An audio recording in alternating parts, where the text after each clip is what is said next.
Le Grand Matin Sud Radio, 7h-9h, Jean-Jacques Bourdin. Éric Revel, oui, nous revenons sur cette affaire Takata, avec ces combien de véhicules qui sont rappelés, 1 million et quelques en Alors, tout 1,7 million de stop drive. Oui. Ça veut dire que sur les 1,7 million de véhicules en question, là, ça veut dire vous arrêtez de conduire et vous les portez vite fait dans vos concessions pour qu'on vérifie vos airbags. Mais dites-moi, non mais attends, d'abord je vais demander aux auditeurs 0826 300 300, qu'allez-vous faire? Vous êtes concernés, qu'allez-vous faire? Vous êtes peut-être concessionnaire ou garagiste, comment allez-vous faire? Parce que il faut à peu près 1 heure, 1 heure et demie à 2 heures pour changer cet airbag. Ouais, non mais c'est délirant. Ça devient une affaire nationale, Jean-Jacques. Pourquoi je vous dis ça? Parce qu'il y a 224 modèles de voitures concernées. Toute marque. Il y a 24 marques de voitures concernées. En gros, si votre voiture a plus de 10 ans, vous êtes bon pour aller vérifier. Problème, engorgement dans les garages. Donc hier, je parlais de ces incohérences. Le ministère a réagi en me disant non, mais pas du tout. Il va y avoir des véhicules de courtoisie qui vont être mis à disposition des gens qui rapportent leur voiture pour qu'on vérifie leur airbag. Non. Il va y avoir des véhicules de location qui sont à la charge du constructeur pour réparer votre airbag. On me dit même c'est faisable puisque Citroën l'a annoncé après avoir été convoqué par le ministre jeudi dernier. Citroën, me dit le ministère, a même dit non, pas de problème, on peut réparer 20 000 véhicules par semaine. 20 000 véhicules par semaine. Alors je dis attention, 24 marques concernées. Toutes les concessions n'auront pas des voitures de courtoisie.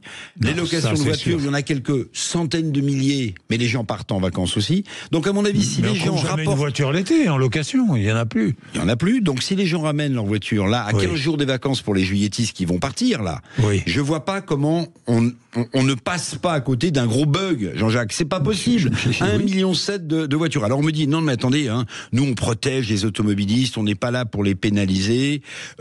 C'est aux constructeurs de fournir les solutions. Voilà ce que dit le ministère. Ils annoncent quelque chose. Allez dans vos concessions pour remplacer vos airbags, mais c'est aux constructeurs de trouver les solutions. Pourquoi cette décision?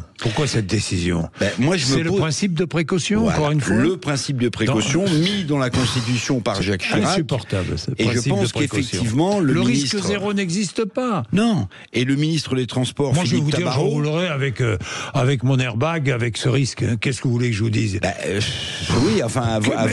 Moi, je pense qu'effectivement, le gouvernement, le ministre des Transports annonce cette décision, peut-être sans avoir mesuré tous les effets, tous les impacts que ça va avoir dans les garages, dans les concessions, la disponibilité des voitures de courtoisie, la disponibilité des voitures de location. Et ce qui risque de se produire, mais les Français sont pas idiots, s'ils ont besoin de leur voiture, ils ne l'amèneront pas. Ils feront comme vous, Jean-Jacques. Évidemment. Qu'est-ce qui va se passer? Mais au nom du principe de précaution, on dit on vous avait prévenu. Il y a quand même eu des morts. Je rappelle la dernière dame qui est décédée le 11 juin à Reims. C'est tout récent. C'est un gaz qui est dans ces airbags et qui se déclenche de manière intempestive. Bon, et certains en sont morts, y compris dans nos DOM et dans nos TOM. Non, mais c'est vrai. Non, mais il y a eu des victimes. Je suis un peu en colère parce que je trouve que les précisions apportées suite à notre chronique d'hier, Jean-Jacques, me sont pas très satisfaisantes. Ça fait réagir cette histoire Takata. Bon, merci Eric. Merci Jean-Jacques. Il est 7h30.